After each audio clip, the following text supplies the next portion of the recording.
1 октября 2024 года.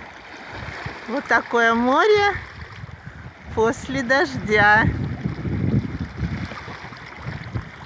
И выглянуло солнышко, и погнало вот такие вот тучи красивые.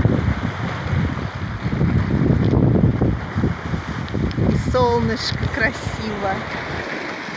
И море какое. Идем купаться.